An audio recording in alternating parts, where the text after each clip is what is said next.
પાટણના સિદ્ધપુરમાં મકાનમાં આગ લાગતા બેના મૃત્યુના અહેવાલ મળી રહ્યા છે। મકાનમાં આગ લાગતા બાળક અને વૃદ્ધાનું મૃત્યુ થયું। તિરુપતિ નગરમાં આવેલા મકાનમાં શોર્ટ સર્કિટથી આગ લાગી હોવાનું અનુમાન છે। ફાયર બ્રિગેડની ટીમે આ મામલે આગ કાબૂમાં લીધી છે। વધુ વિગતે વાત કરવા જોડાઈ રહ્યા છે TV9 સંવાદદાતા સુનિલ। હાલ શું પરિસ્થિતિ છે? ચોક્કસ કહી શકાય તો સિદ્ધપુરના તિરુપતિ નગર વિસ્તારમાં મકાનમાં આગ લાગતા 4 વર્ષીય બાળક અને 65 વર્ષીય વૃદ્ધાનું આગની ઘટનામાં મોત નીપજ્યું છે। જ્યારે અન્ય 3 વ્યક્તિ જે આરામ કરી રહ્યા હતા, સૂઈ રહ્યા હતા, તે 3 વ્યક્તિ પણ આગના કારણે ક્યાંક ના ક્યાંક ઇજાગ્રસ્ત હતા। તમામ 3 જે વ્યક્તિ હતા તેમને સારવાર અર્થે ધારપુર મેડિકલ હોસ્પિટલ ખસેડવામાં આવ્યા છે।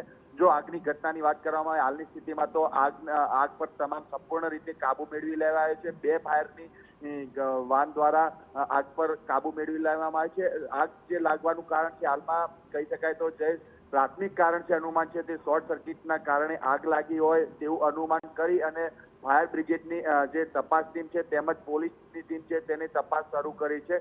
જે ચોક્કસ કહી શકાય કે જે આગની ઘટના છે ક્યાંક ના ક્યાંક 2 વ્યક્તિના મોત છે।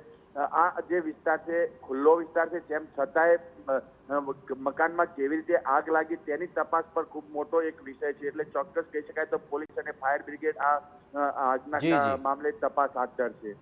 જય આભાર સુનિલ। તમામ ગતિવિધિઓ પર આપ નજર રાખતા રહેજો। હવે આ સમગ્ર મામલે એક વૃદ્ધાનું મૃત્યુ નીપજ્યું હોવાની વિગતો મળી છે। સાથોસાથ એક બાળકનું પણ મૃત્યુ નીપજ્યું છે। શોર્ટ સર્કિટથી આગ લાગી હોવાનું અનુમાન।